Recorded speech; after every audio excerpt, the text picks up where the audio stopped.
Good morning students. तो आज अपन पढ़ रहे हैं केज़न कोस्टिंग।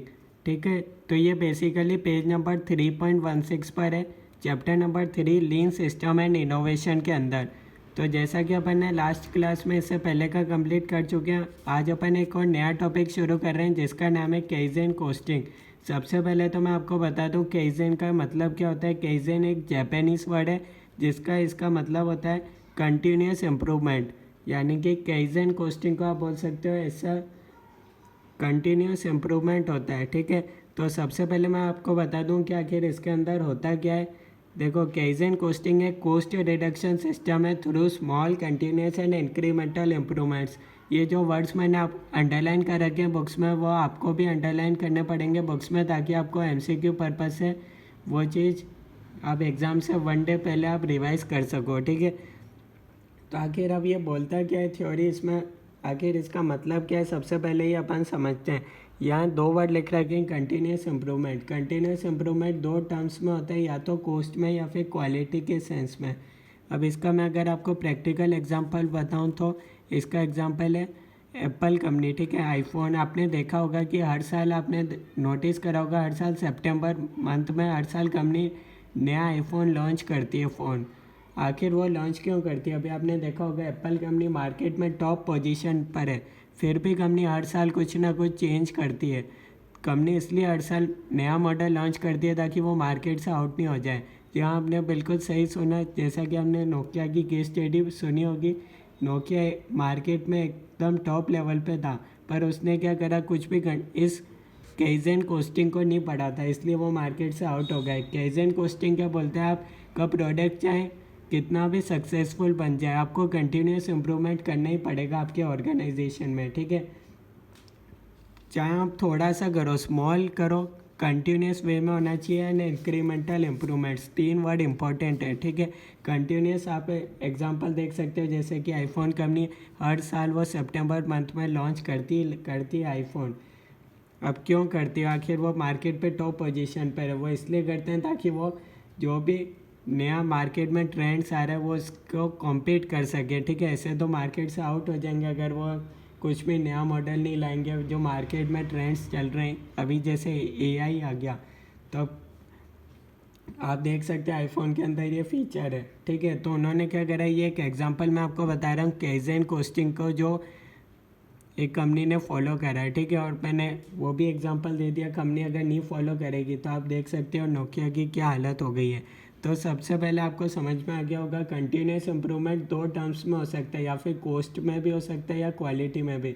देखो, अगर आपका ऑर्गेनाइजेशन में अगर आप कुछ भी हर साल कुछ ना कुछ छोटा, चाहे छोटा से कुछ इम्प्रूवमेंट करो, और अगर आपने वेस्टेज पे, इससे कंपनी का जो वेस्टेज है वो भी 20% रिड्यूस कर लिया, तो आप देख सकते हो अगर आपका 20% वेस्ट कम हो गया तो आपका ओवरऑल 20% प्रॉफिट बढ़ जाएगा। क्यों? क्योंकि अगर वेस्ट कम होगा तो उतना ही आपकी वो कॉस्ट एक्सपेंस आपके कम होंगे। जितने एक्सपेंस कम होंगे उतनी ज़्यादा आपकी सेविंग्स होगी, तो वो एक तरीके से आपकी इनकम हो गई। ठीक है, और इसी तरीके से आप देख सकते हो अगर कंटिन्यूस इम्प्रूवमेंट क्वालिटी के टर्म्स में हुआ, यानी कि क्वालिटी आप जो पहले बना रहे थे उससे अच्छी क्वालिटी का प्रोडक्ट बना रहे हो, तो कस्टमर उसको और पसंद करेगा। जितने कस्टमर ज़्यादा पसंद करेंगे उतनी ज़्यादा सेल्स बढ़ती जाएगी। तो ये बहुत ही इंपॉर्टेंट टॉपिक है ऑर्गेनाइजेशन के पॉइंट ऑफ व्यू से भी और एग्ज़ाम पॉइंट ऑफ व्यू से। एग्ज़ाम पॉइंट ऑफ व्यू से तो सिर्फ आपको इतना ध्यान रखना है केज़न का मतलब क्या है, कंटिन्यूस इम्प्रूवमेंट। और कंटिन्यूस कैसा होना चाहिए? स्मॉल होगा तो भी चलेगा, पर कंटिन्यूस वे में होना चाहिए। हर साल कंपनी सितंबर मंथ में नया फ़ोन लॉन्च कर दिया, हर साल करती है। भले ही कंपनी चाहे थोड़ा सा कैमरा इधर का उधर करे, पर वो ज़रूर कर देंगे। थोड़ा इम्प्रूवमेंट होना ज़रूरी है। ठीक है, उनका इस थ्योरी का क्या मानना है? It is based on the belief that nothing is ever perfect, so improvements and reductions in cost are always possible. इन लोगों का मानना है कि भैया नथिंग इज़ एवर परफेक्ट, दुनिया में कोई भी चीज़ एकदम परफेक्ट नहीं। आज एप्पल का फ़ोन है तो वो भी एकदम परफेक्ट नहीं, उसमें कुछ ना कुछ इम्प्रूव हो ही सकता है। अभी आप देख सकते हो लेटेस्ट न्यूज़ थी एप्पल आईफोन में क्या होगा, अब एआई को इंट्रोड्यूस करा जाएगा। अब डॉक्टर एआई भी इंट्रोड्यूस होगा। ठीक है, आने वाले समय पे। तो अभी अभी हालांकि कोई दिक्कत नहीं थी फ़ोन में, फिर भी वो कुछ ना कुछ इम्प्रूवमेंट्स कर रहे हैं। क्यों? ताकि वो मार्केट से आउट नहीं हो जाए। वो इस थ्योरी को फॉलो करते हैं। अब एक और लाइन आपको जो important exam point of view से आपको याद रखनी है वो है पेज नंबर 3.17 पे, ये जो मैंने अंडरलाइन कर रखी है वो आपको भी अंडरलाइन करनी है। This philosophy implies that small incremental changes routinely applied and sustained over a long period of time result in significant improvements. इसका क्या मतलब है, अब आपने हर साल, चाहे हर साल करो, हर महीने करो, चाहे थोड़ा सा भी इम्प्रूवमेंट करो, अगर आप उसको कंटिन्यूस वे में कर रहे हो ना, तो आप आज के 10 साल बाद देखना वो एक बहुत बड़ा इम्प्रूवमेंट साबित हो जाएगा। जैसे कि आप आज का आईफोन देख लो और आज से 10 साल पहले का देख लो, अगर कंपनी लॉन्च ही नहीं करती हर साल नया कोई नया फीचर, तो कितना वो पुराना चलता। आज मान लो कंपनी ने आज आईफोन लॉन्च करा और आज से पहले 10 साल पहले लॉन्च करा था, वो मॉडल मार्केट में अवेलेबल है, तो आप देख सकते हो वो उसमें कितना ज़्यादा डिफरेंस हो जाएगा।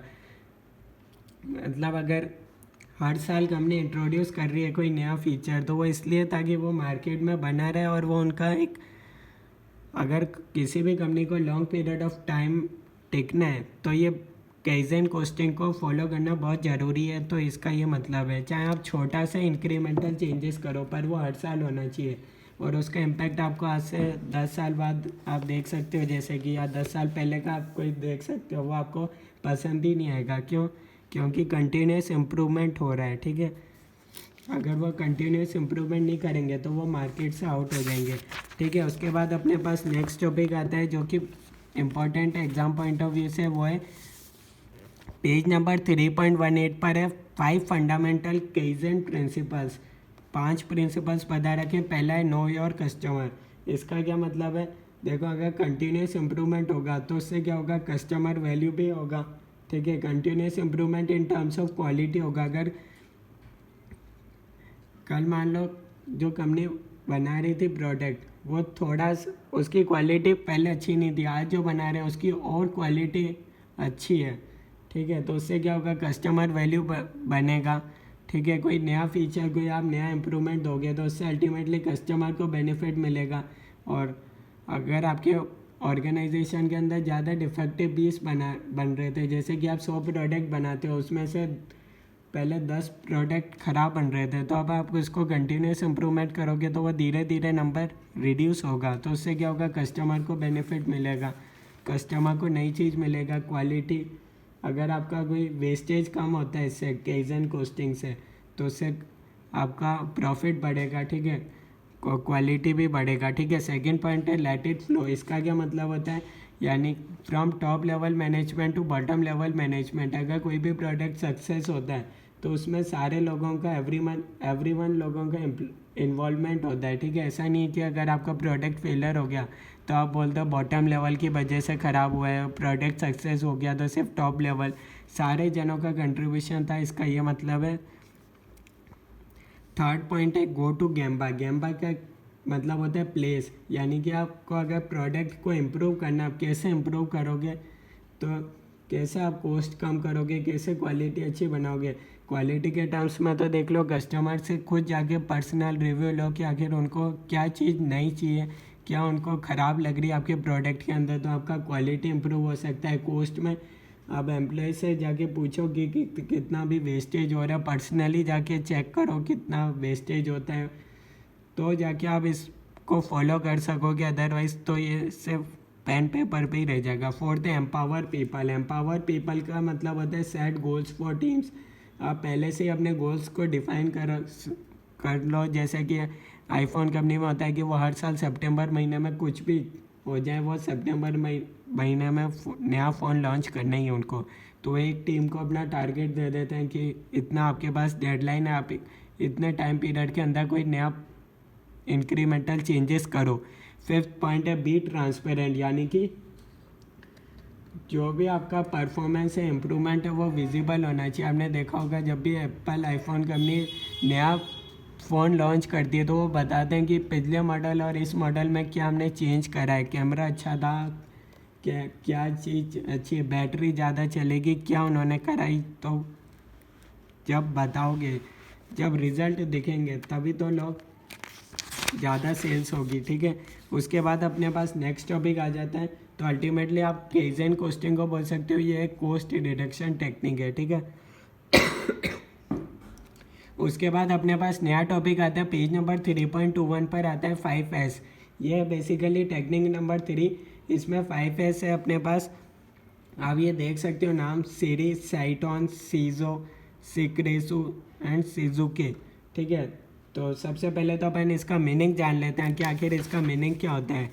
देखो शॉर्ट का सीरी का मतलब तो होता है शॉर्ट यानी कि छाटना। ठीक है, जैसे कि इसका एक एग्जांपल बहुत सारे ले सकते हो। एक कोई सा भी एग्जांपल ले लो तो वार्डरोब का ले सकते हो। आपकी अलमारी के अंदर जहाँ आप कपड़े रखते हो वहाँ कुछ कपड़े ऐसे होंगे जो आप पार्टी वियर पहनते हो, कोई कपड़े आप बिल्कुल नहीं पहनते, कोई बहुत सारे कपड़े आपने ऐसे ही रख रखे हैं, बिल्कुल जमा हुआ नहीं है। तो ये शॉर्ट क्या बोलता है, eliminate obstacles and evaluate necessary items, reduce chances of being disturb by unnecessary items. ये आप नोट्स में भी देख सकते हो, नोट्स आपको लिखने पड़ेंगे। ठीक है, अगर आप एग्ज़ाम में फर्स्ट अटेम्प्ट में पास होना चाहते हो तो। ठीक है, तो शॉर्ट सीरी क्या बोलता है, इसका मतलब है कि आपके पास जो भी देखो ऑर्गेनाइजेशन के अंदर बहुत सारा सामान होता है। ठीक है, अगर आपको प्रोडक्ट बनाना है तो आपके पास रॉ मटेरियल आपको चाहिए होता है, बहुत सारा चाहिए होता है। जैसे कि अगर आप प्रैक्टिकल लाइफ का एग्जांपल दो तो आपकी रसोई में, ठीक है, और एक आप अपना स्टोर ले लो, जो भी आपके स्टोर में सामान होता है गिराने का वो खूब सारा आप इकट्ठा ला के रखते हो, पर सारा सामान क्या आप रसोई में किचन में रखते हो क्या? नहीं रखते हो। क्यों? क्योंकि सारा सामान एक ही दिन में काम नहीं आता। तो आप क्या करते हो, उसको जो भी काम अभी नहीं आएगा, ठीक है, जो भी ऑब्स्टिकल्स है यानी कि जो भी सामान आज की तारीख में काम नहीं आएगा तो आप उसको स्टोर में जाके रख देते हो। तो उससे क्या होता है, जो भी आपको नेसेसरी आइटम्स होते हैं सिर्फ आप उसको ही रखते हो, ताकि उससे क्या होता है जब भी आपको कुछ बनाना होता है, चाय बनानी होती है, तो आपको दूसरे डिब्बे छान के खोल के नहीं देखने पड़ते अरे इस डिब्बे में क्या है। जो काम की चीज़ें होती है वही रखते हो। तो इसमें भी यही लिख रखा है, आप क्या करते हो, जो भी सामान नॉट नीडेड एट ऑल, यानी कि ये सामान मेरे को कभी ज़रूरत नहीं पड़ेगी, नीडेड बट नॉट नाउ, ये सामान की ज़रूरत तो पड़ेगी पर आज नहीं पड़ेगी। नीडेड बट नाउ हियर, यानी कि ये सामान की मेरे को ज़रूरत है पर इधर ज़रूरत नहीं है, ये सामान दूसरी जगह होना चाहिए, जैसे कि स्टोर में होना चाहिए। ठीक है, needed but not so much quantity, सामान चाहिए पर इतनी ज़्यादा क्वांटिटी में भी नहीं चाहिए। ज़्यादा सामान होते हैं तो अपन उसको स्टोर में रखते हैं, ऐसे ऑर्गेनाइजेशन में भी होता है। आप फिनिश प्रोडक्ट बना रहे हो, जो भी आप प्रोडक्ट बना रहे हो, देखो एक ऑर्गेनाइजेशन में बहुत सारे प्रोडक्ट भी बनते हैं, जैसे कि HUL में देख सकते हो। तब उनके पास तो सौ हज़ार प्रोडक्ट वो कंपनी बनाती है। तो क्या करती है, वो सारा सामान सब मिक्स कर देते हैं, क्या वो सब कैटेगराइज कर दें कि ये सामान कि इस सामान को किधर रखना चाहिए। ठीक है, उसके बाद नेक्स्ट टॉपिक अपने पास, नेक्स्ट पॉइंट अपने पास आता है set in order. Set in order क्या बोलते हैं, इसका बेसिकली वो जापानीज वर्ड तो है साइटॉन। ठीक है, उसका इंग्लिश में मतलब होता है सेट इन ऑर्डर। इसका क्या मतलब है, सिस्टमेटिक अरेंजमेंट। अब आपको पता है कि ये 10 सामान आपको रसोई के अंदर चाहिए रहेंगे, ठीक है, पर अब कौन सा सामान रसोई में भी आप कैटेगराइज कर दो ना कि ये सामान बिल्कुल चाय बनाने का तो एकदम स्टैंड पट्टी पे ही रहना चाहिए। ठीक है, ये थोड़ा कम काम का है तो उसको थोड़ा नीचे रखते हो। ऐसे ही इसमें बता रखा है सेट इन ऑर्डर, यानी कि आप सिस्टमेटिक वे में आप अरेंज करके रखो, और अरेंज इस तरीके से करो, मोस्ट एफिशिएंट वे में करो, ताकि आपको ढूंढना नहीं पड़े, एक एक डिब्बा ढूंढना नहीं पड़े। ठीक है, यानी कि सामान जैसे ही बोला ऑर्गेनाइजेशन में बोला जैसे रॉ मटेरियल 1 चाहिए तो जैसे ही बोला वैसे ही मिल जाना चाहिए। सेट इन ऑर्डर ये बोलता है। थर्ड ऐसा आता है शाइन, ये सीजो है। ठीक है, जापानीज वर्ड, इसका इंग्लिश में मतलब होता है शाइन, यानी कि clean work place daily inspection. अब आपने सारा सामान जमा तो लिया पर एक बार उसको इंस्पेक्ट कर लो कि हाँ भाई सही से जमाया ना, एक बार फिनिश प्रोडक्ट बना के देख लो कि हाँ भैया ये सारा सामान जब ज़रूरत थी तब था। कि workplace safe, easy to work and pleasing, यानी कि ऐसा नहीं होना चाहिए कि कोई सामान इधर पड़ा है, कोई ऐसा पड़ा है जो छत के ऊपर से उस बकारी में से ऐसे गिर रहा है एम्प्लॉय के सिर पे, ऑर्गेनाइजेशन में ये रॉ मटेरियल उसके एम्प्लॉय के ऊपर ही गिर गया। तो सारा सामान सही तरीके से रहना चाहिए। ठीक है, उसके बाद है स्टैंडर्डाइज, सिक रेजू। ठीक है, इसका इंग्लिश में मतलब होता है स्टैंडर्डाइज बेस्ट प्रैक्टिसेस, यानी कि अब आप पूरा एक स्टैंडर्ड बना लो कि अगर आपको एक फिनिश्ड गुड्स बनाना है तो उसके लिए ये सामान की ज़रूरत पड़ेगी, इतनी इतनी क्वांटिटी में ज़रूरत पड़ेगी, ठीक है। कभी आपने डोमिनोज का पिज़्ज़ा खाया होगा, चाहे इस स्टेट में खाओ चाहे दूसरे स्टेट में जाके खाओ, एकदम स्टैंडर्ड वे में बनता है, ठीक है।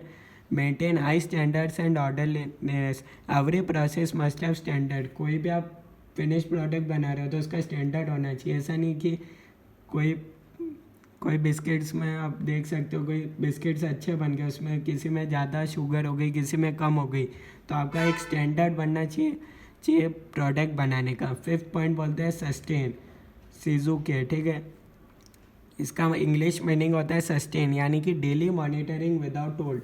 अब आप भैया पूरा इंस्पेक्शन कर लो शुरू से अंत तक, यानी कि जो रॉ मटेरियल में बनने वाले सामान है वो सही जगह पे हैं, जो बाद में काम आएंगे वो स्टोर में सही जगह पड़े हुए हैं, और जितना सामान चाहिए उतना है या नहीं है। कंटिन्यूस ट्रेनिंग, एम्प्लॉय को ट्रेनिंग करो कि सारा सामान सही तरीके से रहना चाहिए। पीरियडिक ऑडिट, कभी आप रैंडम इंस्पेक्शन करने जाओ कि सारा सामान सही जगह है या नहीं है, ठीक है।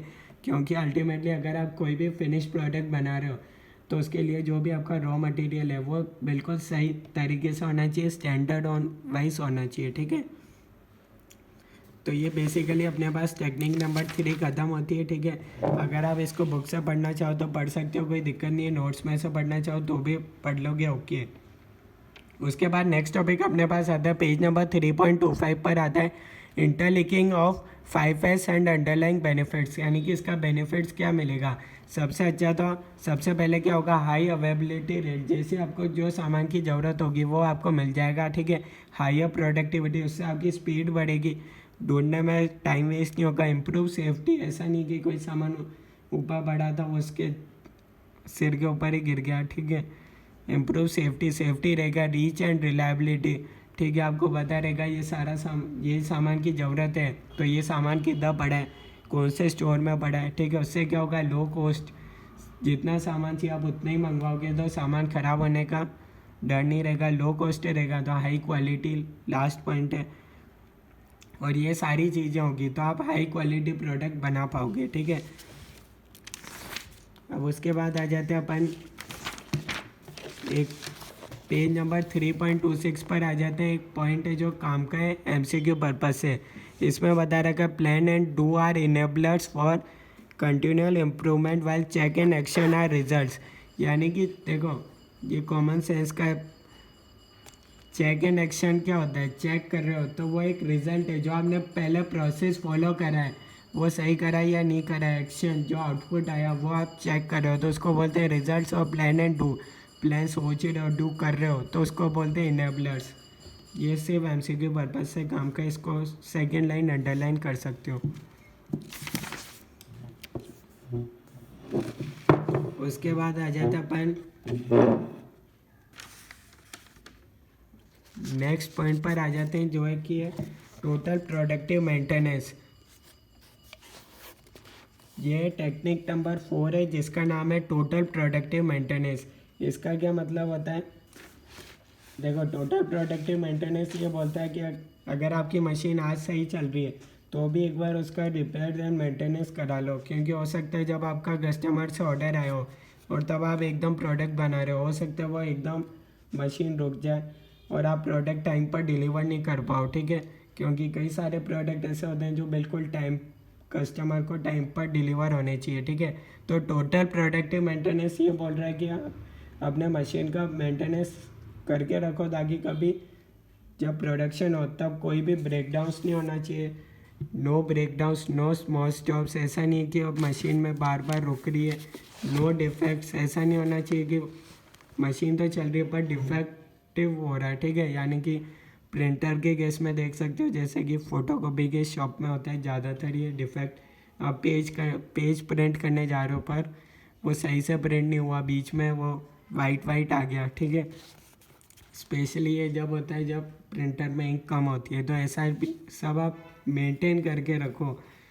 नो एक्सीडेंट सेफ्टी, ठीक है, यानी कि कोई भी एक्सीडेंट नहीं होना चाहिए। इतना इस तरीके से आप प्रॉपर मेंटेनेंस करके रखो जैसे कि आप अपने कार की करते हो, व्हीकल की करते हो। तो ये टेक्निक नंबर 4 बोल रहे थे। तो इससे क्या होगा, अगर आप टेक्निक नंबर 4 बेसिकली किसका, ये लीन सिस्टम एंड इनोवेशन का है। लीन सिस्टम क्या था, वही बताया था कि अपन को वेस्टेज होने से रोकना है। तो वेस्टेज कैसे रुकेगा, जब आप टोटल प्रोडक्टिव मेंटेनेंस रखोगे। अब आप कस्टमर ने ऑर्डर दिया, उस समय आप फिनिश्ड गुड्स बना रहे हो, उस समय मशीन सही काम नहीं कर रही थी, तो उससे 100 प्रोडक्ट डिफेक्टिव बन गए, तो उससे क्या होगा, डिफेक्ट वेस्टेज हो जाएगा। तो इसमें बता रखा है, ये एक टेक्निक है, आपका मशीन का रेगुलर मेंटेनेंस होना चाहिए, टाइम पर होना चाहिए, भले ही मशीन चल रही है चाहे नहीं चल रही हो, प्रॉपर मेंटेनेंस हो मशीन। और एकदम मशीन रुक गई तो उस समय खर्चा भी ज़्यादा आता है। उसके बाद आता है नेक्स्ट पॉइंट, आता है अपने पास 8 पिलर स्टेप्स ऑफ सक्सेस। अब एक टोटल प्रोडक्टिव मेंटेनेंस को रखना है तो उसके लिए 8 स्टेप्स बता रखे, सिर्फ आपको एमसीक्यू पर्पज से रीड करना है, जितना मैं बता रहा हूँ उतना ही याद रखोगे तो चलेगा। पहला पॉइंट है ऑटोनोमस मेंटेनेंस, वही है रैंडम जाके इंस्पेक्ट करो उसको, मशीन क्लीन रहनी चाहिए। ऐसा नहीं है कि मशीन क्लीन नहीं थी 10 साल से और वो कभी आप क्लीन कर ही नहीं रहे हो मशीन को, और वो जाके मेंटेनेंस जब मशीन रुकी तो उसका हैवी मेंटेनेंस की ज़रूरत पड़ गई। सेकंड पॉइंट है फोकस्ड इम्प्रूवमेंट, वही केजन कोस्टिंग को मतलब फॉलो करो। जैसे कि जब भी माइनर इम्प्रूवमेंट था तो उसको कंटिन्यूस बेसिस पर आप देखते जाओ, ठीक है। कुछ ना कुछ चीज़ को देखो कि कैसे आपकी कॉस्ट कम हो सकती है, क्वालिटी इंप्रूव हो सकती है। थर्ड पॉइंट है प्लान मेंटेनेंस, आप पहले से ही प्लान करके रखो कि आज मशीन ली है तो 1 साल बाद आप उसको ज़रूर दिखाओगे एक बार कि सही से काम करेगी या नहीं करेगी, ठीक है। फोर्थ है अर्ली मैनेजमेंट, यानी कि आप जो भी मशीन में खराबी आने वाली है उसके लिए इंतजाम मत करो, ठीक है, प्लान मेंटेनेंस रखो। फिफ्थ पॉइंट है क्वालिटी मेंटेनेंस। क्वालिटी मेंटेनेंस का ये मतलब होता है आप एनालिसिस करके देखो कि अगर आप आज मशीन सही नहीं करवा रहे हो, ठीक है, जैसे कि हमने आज कार्ड ले तो ली पर आपने 10 साल तक कोई उसकी मेंटेनेंस बिल्कुल भी नहीं कराई, तो हो सकता है 11th ईयर में वो बहुत ज़्यादा मेंटेनेंस मांगने लग जाए। सिक्स्थ है एजुकेशन एंड ट्रेनिंग, एम्प्लॉयज़ को ट्रेंड करो। सेवेंथ है ऑफिस टीपीएम था total productive maintenance. Office TPM यानी कि ऑफिस में भी इम्प्लीमेंट कर सकते हो, जैसे कि ऑफिस में जो भी प्रिंटिंग स्टेशनरी का आइटम्स है, जैसे कि प्रिंटर एग्जांपल ले सकते हो, तो प्रिंटर में भी होता है कि उसको रेगुलर वे पे मेंटेन करके रखो, उसका इंक देखो कि बराबर भरा है या नहीं भरा है, ठीक है। 8th पॉइंट है सेफ्टी हेल्थ एनवायरनमेंट, ठीक है। आजकल ये बहुत ज़्यादा होता है, जैसे कि आप कोई भी प्रोडक्ट बना रहे हो तो उसमें एनवायरनमेंट से रिलेटेड आपने जो भी गवर्नमेंट ने बना रखे हैं कंप्लाइंसेस, लॉज एंड रेगुलेशंस, उसका हमने फॉलो करा है या नहीं करा है, ठीक है। अवेयरनेस, यानी कि जो भी आप प्रोडक्ट बना रहे हो उससे कहीं एनवायरनमेंट को तो कहीं डैमेज नहीं हो रहा है, ठीक है। उसके बाद नेक्स्ट टॉपिक अपने पास आता है परफॉर्मेंस मेजरमेंट इन टीपीएम। इसका क्या मतलब होता है, अब ये सब आपको बता दो दिया कि total productive maintenance. Performance measurement होता है एग्ज़ाम लेना, ठीक है, जैसे कि आज आप अभी पढ़ रहे हो उसके बाद एग्ज़ाम तो आप दोगे, ऐसे ही इसका भी एग्जाम्पल, ये सब आपको बता दो दिया ऑटोनोमस मेंटेनेंस, ये सारी चीज़ें आपको करनी है। पर ये वाक्य में आप कर रहे हो या नहीं कर रहे हो तो उसका एग्ज़ाम को ही बोलते हैं परफॉर्मेंस मेजरमेंट इन टीपीएम। ये अपना नेक्स्ट टॉपिक है। इसमें क्या करेंगे अपन, measure the performance of machine का इंस्पेक्शन लेंगे, बिल्कुल मशीन का एक एग्ज़ाम लेंगे कि वो सही से परफॉर्म कर रही है या नहीं कर रही है। कैसे लेंगे, उस टॉपिक का नाम है ओवरऑल इक्विपमेंट इफेक्टिवनेस। ये टॉपिक है ओवरऑल इक्विपमेंट इफेक्टिवनेस, प्रैक्टिकल भी है थ्योरी भी है, ठीक है। ओवरऑल इक्विपमेंट इफेक्टिवनेस ये बोलते हैं कि आप अवेलेबिलिटी रेशो क्या है, परफॉर्मेंस रेशो क्या है, क्वालिटी रेशो क्या है, इन तीनों को मल्टीप्लाई कर दो, जो आपका परसेंट आएगा वही है, ठीक है।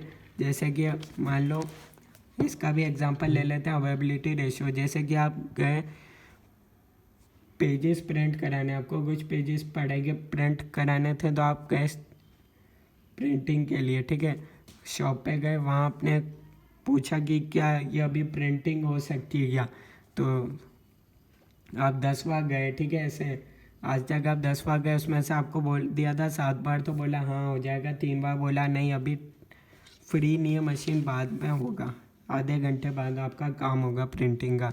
तो अवेलेबिलिटी रेशो में आपने दे दिया 7/10, यानी कि 70% मशीन अवेलेबल थी, ठीक है, आज तक। उसके बाद आता है परफॉर्मेंस रेशो। परफॉर्मेंस रेशियो क्या होता है, जैसे कि बोला दुकानदार ने बोला कि 1 घंटे में काम हो जाएगा आपका, या फिर 10 मिनट में ये सारे पेजेस प्रिंट हो जाएंगे, तो जो दुकानदार ने बोला वो हुआ या नहीं हुआ।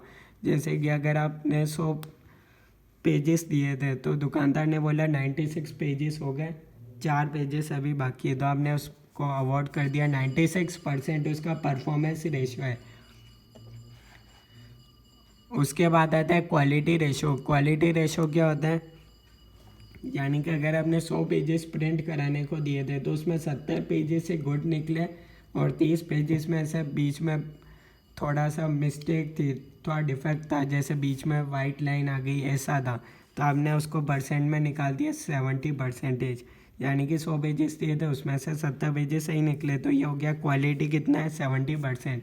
अब ओवरऑल इक्विपमेंट इफेक्टिवनेस ये बोलता है कि आप तीनों को मल्टीप्लाई कर दो, तो ये अपने पास आ गया 47%। ठीक है, अब आपने सोचा था कि जब ये आप TQM इम्प्लीमेंट कर रहे हो, ठीक है, इस टॉपिक को आपने जब भी टोटल प्रोडक्टिव मेंटेनेंस ये सब आपने जो भी अभी तक पढ़े कंसेप्ट, उसमें आपने तय कर रखा था कि अगर इन सब से अपना 90% आना चाहिए, पर आपने जब एग्ज़ाम लिया तो हमने देखा कि 47% ही रिजल्ट आया, तो इसका मतलब ये सारे पॉइंट्स को आपने सही से इम्प्लीमेंट नहीं करे। ये सब अपन ने देखा था ना, 5S देखे थे, टोटल प्रोडक्टिव मेंटेनेंस देखे थे, काइज़ेन कोस्टिंग देखा था।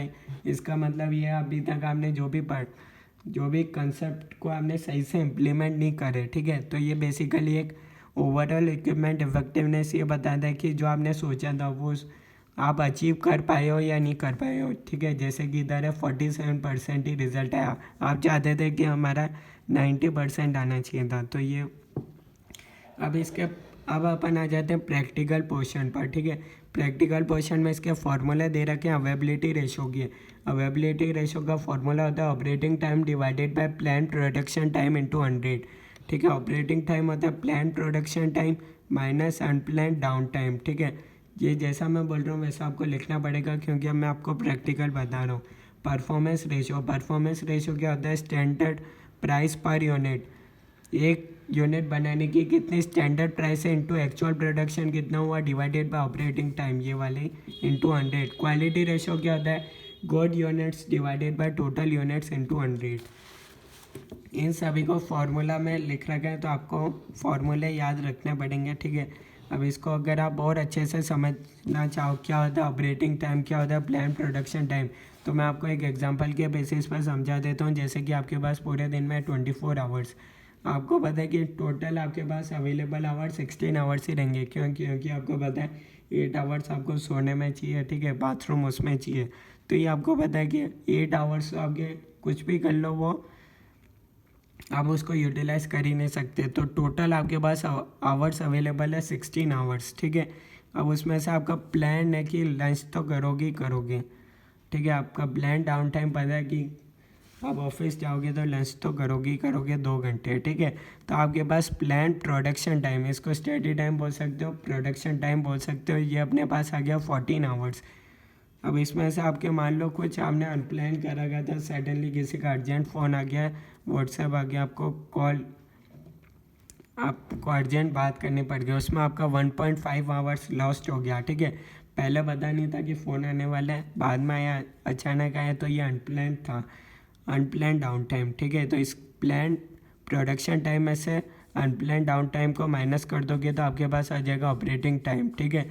तो इसको बोलते हैं ऑपरेटिंग टाइम, ठीक है। प्लान प्रोडक्शन टाइम कैसे क्या हो गया, ये वाला हो गया प्लान प्रोडक्शन टाइम, ठीक है। जितने आवर्स आपके पास अवेलेबल थे उसमें से हमने जो प्लान था लंच था उसको माइनस कर दिया, ठीक है। तो ये आपके पास आ गया प्लान प्रोडक्शन टाइम। और तो आप देख सकते हो अपने एग्जांपल में प्लान प्रोडक्शन टाइम हो जाएगा 14 आवर्स, ऑपरेटिंग टाइम कितना होगा, plan production time minus unplan downtime, 14 minus 1.5, इसको बोलते हैं 12.5 को बोलते हैं ऑपरेटिंग टाइम। तो अब अपन एक क्वेश्चन सॉल्व कर लेते हैं अपनी बुक का, उससे आपका साथ ही साथ मॉड्यूल भी कंप्लीट होता जाएगा। तो अब अपन सॉल्व करेंगे एक बुक का क्वेश्चन, प्रैक्टिकल क्वेश्चन, तो आपको पता चल जाएगा आपको समझ आया या नहीं आया। तो अब अपन सॉल्व कर रहे हैं एक क्वेश्चन, ठीक है। मैं आपको बता देता हूँ कौन से पेज नंबर पे मिलेगा। ये बेसिकली क्वेश्चन अपन सॉल्व करते हैं पेज नंबर 3.51 पर। पेज नंबर 3.51 आप ओपन कर सकते हैं अपनी बुक में। वही क्वेश्चन अपन सॉल्व करेंगे, ये वाला पेज नंबर 3.51 आप ओपन कर सकते हैं। तो इसमें लिख रखा है, क्वेश्चन नंबर 3 में लिख रखा है, Pacific Coast Company Limited manufacture spare parts, it works in 2 shifts of 9 hours for 6 days in a week. सबसे पहले तो अपन इसको लिख लेते हैं और निकालना क्या है सबसे पहले अपन ये समझ लेते हैं। कैलकुलेट OEE, इसका क्या मतलब था, ओवरऑल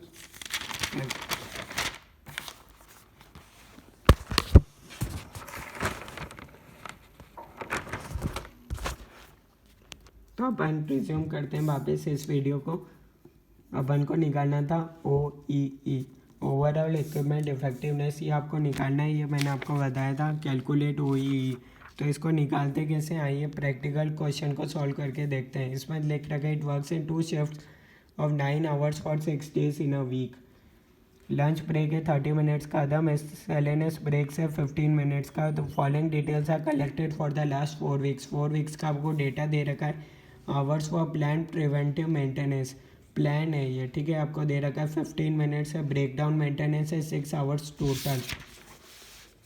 सेटअप चेंजेस दे रखा है, पावर फेलर दे रखा है, ये सब आपको टोटल दे रखा है। स्टैंडर्ड साइकिल टाइम पर पीस दे रखा है, नंबर ऑफ पार्ट्स प्रोड्यूस दे रखा है, पार्ट्स एक्सेप्टेड दे रखा है। कैलकुलेट OEE सब आपको बोल दिया। तो जैसा कि मैंने आपको बताया था, इसके लिए OEE निकालने के लिए अपन को 3 चीज़ें चाहिए। पहला है अवेबिलिटी रेशो, इसका फॉर्मूला आपको पता होना चाहिए, क्या था, operating time divided by plan production time into 100। ये अपन को निकालना पड़ेगा। क्या दे रखा है, इट वर्क्स इन 2 शिफ्ट्स और 9 hours for 6 days in a week. यानी कि इसका क्या मतलब हो गया, एक दिन के अंदर 2 शिफ्ट चलती है। सबसे पहले तो ये देखो, इट वर्क्स इन 2 शिफ्ट्स, तो एक दिन के अंदर 2 शिफ्ट चलती है, ठीक है। उसके बाद क्या दे रखा है, ऑफ 9 आवर्स, 9 घंटे की चलती है, for 6 days in a week. यानी कि एक वीक में 6 डेज काम होता है, ठीक है। तब आपको दे रखा है, डेटा था 4 वीक्स का, इसको मल्टीप्लाई कर लो। यहाँ 4 वीक्स आपको इधर दे रखा है, इसलिए अब आप क्या करो, इधर भी 4 से मल्टीप्लाई हुआ है तो इधर भी 4 से मल्टीप्लाई कर लो। ये हो गया 6 × 4 हो गया, ठीक है। 24 डेज, एक दिन में चलती है 2 शिफ्ट, 24 × 2 48 शिफ्ट। तो यानी कि 4 वीक्स में होगी टोटल 48 शिफ्ट्स। 4 वीक्स का क्यों निकाला, क्योंकि डेटा जो कलेक्ट करा है वो 4 वीक्स का है। उसमें अपन ने निकाल लिया टोटल शिफ्ट्स कितनी होगी, क्योंकि यहाँ क्या दे रखा था, पर शिफ्ट दे रखा था, तो अपन ने निकाल ली टोटल शिफ्ट्स। अब अपन को चाहिए, सबसे पहले अपन देखते हैं प्लान डाउन टाइम कितना रहेगा। इसमें दे रखा लंच ब्रेक है 30 मिनट्स का, ठीक है। मैंने आपको बताया था जैसे कि स्टडी वाला example, and other miscellaneous breaks adds up to 15 minutes, 15 minute का और ब्रेक रहेगा, ठीक है। Hours for plan preventive maintenance, पहले से प्लान है ये वाला भी, तो टोटल हो गया 15 मिनट। 30 45 + 15 60 मिनट, यानी कि हो गया 1 आवर। ये सारा किसका दे रखा था, पर शिफ्ट के हिसाब से दे रखा था। ओबियसली लंच ब्रेक हर जना लेगा, हर शिफ्ट में होगा, तो 1 आवर हो गया पर शिफ्ट। अपने पास है टोटल 48 शिफ्ट, तो 48 आवर्स अपना हो गया प्लान डाउन टाइम हो गया, ठीक है। अब आपको निकालना पड़ेगा अनप्लान डाउन टाइम। एक होता है प्लान डाउन टाइम और एक होता है अनप्लान डाउन टाइम। अनप्लान कितना है, और ब्रेक डाउन मेंटेनेंस, ये कुछ प्लान नहीं करा गया था, ये कितना हुआ 6 आवर्स का हो गया। उसके बाद setup changes power failure 14 hours total, 4 hours total. तो इसको अपन ऐड कर देंगे 14 आवर्स + 4 आवर्स। ये टोटल दे रखा है, क्वेश्चन में बोल रखा है, तो ये हो गया अपने पास 24 आवर्स। ये टोटल है, यानी कि ये 48 शिफ्ट्स का बता रखा है 24 आवर्स। यहाँ अपन को मल्टीप्लाई करने की ज़रूरत नहीं है, क्योंकि यहाँ क्वेश्चन में दे रखा है टोटल है ये सब, ठीक है। तब अपने पास अपन को चाहिए अपने पास टोटल टाइम अवेलेबल कितना था, टोटल टाइम कितना अपने पास अवेलेबल है, सबसे पहले अपन ये भी निकाल लेंगे। टोटल टाइम अवेलेबल है अपने पास, देखो 9 आवर्स है पर शिफ्ट, 9 आवर्स है एक शिफ्ट का। टोटल अपने पास है 48 शिफ्ट्स, तो इसको आप 48 इंटू 9 कर दोगे तो आपके पास हो जाएंगे 432 आवर्स। सारी चीज़ अपन ने आवर्स में निकाल रखी है, ठीक है। तब ऑपरेटिंग टाइम का क्या फॉर्मूला था, plan production time minus unplan downtime, ठीक है। ध्यान रखना प्लान डाउन टाइम नहीं है, ये प्लान प्रोडक्शन टाइम है, ठीक है। यानी कि टोटल टाइम अवेलेबल था 432 आवर्स, इसमें से प्लान डाउन टाइम 48 आवर्स का, ये प्लान डाउन टाइम है, तो उससे अपने पास आएगा total time available minus plan down time, उससे अपने पास आता है प्लान प्रोडक्शन, उससे अपने पास आ गया प्लान प्रोडक्शन टाइम माइनस करना है अनप्लान डाउन टाइम। क्यों, अपन को ये निकालना है, OT निकालना है, ठीक है। अनप्लान डाउन टाइम कितना है 24, तो 432 माइनस 48 माइनस 2, ये अपने पास आ जाएगा 360 आ जाएगा अपने पास, ठीक है। तो ये अपने पास आ गया 360 divided by plan production time. Plan production time कितना है अपने पास, ये रहा, ये अपने पास प्लान प्रोडक्शन टाइम है। इसको आप करोगे तो आपके पास आ रहा है 432 माइनस 48, इसको आप यूँ ही लिख दो। अब आप इसको इंटू 100 कर दो, ये आपके पास आ जाएगा आंसर। ये अपने पास आ गया 93.75% अवेबिलिटी रेशो आ गया। उसके बाद अपन सेकंड निकालते हैं performance ratio, standard price per unit into actual units divided by operating time, ठीक है। अब ये स्टैंडर्ड प्राइस यहाँ पर लेते हैं पर यूनिट के हिसाब से, ठीक है। तो ये आपको दे रखा है, स्टैंडर्ड टाइम दे रखा है पर पीस के हिसाब से दे रखा है 3 मिनट। ये आपको ध्यान देना पड़ेगा, ये सब मिनट में दे रखा है, अपन ने जो निकाला था वो सब था आवर्स में, ठीक है। एक्चुअल यूनिट्स अपने पास कितने पार्ट्स है, नंबर ऑफ पार्ट्स प्रोड्यूस 140, ठीक है। ये पर शिफ्ट में दे रखा है, तो अब जो अपन लेंगे OT लेंगे वो भी अपन पर शिफ्ट में लेंगे। ऊपर अपन ने निकाला था 360, अपन ने निकाला था 48 शिफ्ट्स का, तो 360 डिवाइडेड बाय 48, अपन को एक ही शिफ्ट का चाहिए, ये अपने पास आ गया 7.5 आ जाएगा, ठीक है। इसको 7.5, ये क्या थे आवर्स, ये ऊपर वाला अपन ने आवर्स में लिए थे सब, यहाँ ये मिनट में दे रखा है क्वेश्चन में। इसको मल्टीप्लाई कर दो, आवर को मल्टीप्लाई कर दो 60 से, तो आ जाएगा मिनट के अंदर। तो ये अपने पास आ गया आंसर, क्या है आपको 93.33%। उसके बाद नेक्स्ट अपने पास आता है क्वालिटी रेशो, ठीक है। क्वालिटी रेशो क्या होता है, goods units divided by total units into 100।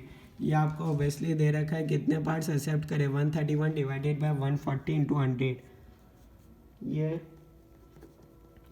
अपने पास आ गया इंटू 100 कर दो, ये अपने पास आंसर आ जाएगा 93.57%। OE क्या होता है, तीनों को मल्टीप्लाई कर दो, तो ये अपने पास आ गया 81.87%।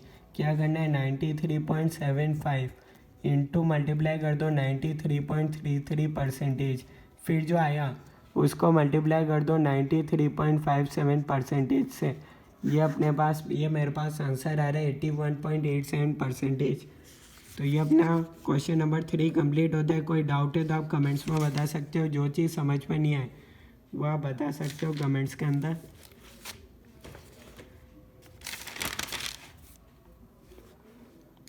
तो ये आप देख सकते हो, ये सब नोट्स में भी लिखा हुआ है, ठीक है। ऑपरेटिंग टाइम, ये फॉर्मूले आप याद कर सकते हो, ठीक है। जहाँ आपको डाउट आ सकता है वो मैंने आपको बता दिया। यहाँ ऑपरेटिंग टाइम था 48 आवर्स का, दोनों चीज़ें 48 शिफ्ट्स की थी, ठीक है। तो दोनों चीज़ें 48 शिफ्ट्स की थी, तो इधर कोई दिक्कत नहीं थी, ठीक है। यहाँ था पर यूनिट पर शिफ्ट के हिसाब से, तो इसलिए मैंने निकाला था 360 डिवाइडेड बाय 48, क्योंकि ये 360 था 48 का, मेरे को चाहिए था पर शिफ्ट, क्योंकि ऊपर भी सब पर शिफ्ट के हिसाब से डेटा दे रखा था। तो ऊपर नीचे दोनों में ऐसा नहीं होना चाहिए, ऊपर लिख लो 48 का, नीचे 1 शिफ्ट का डेटा लिख लो। तो जो डेटा लिख रहे हो वो आपको पता होना चाहिए क्या लिख रहे हो, ठीक है। लास्ट में क्या करना है, इन तीनों रेशो को मल्टीप्लाई कर दो, आपके पास आ जाएगा OEE। Overall effective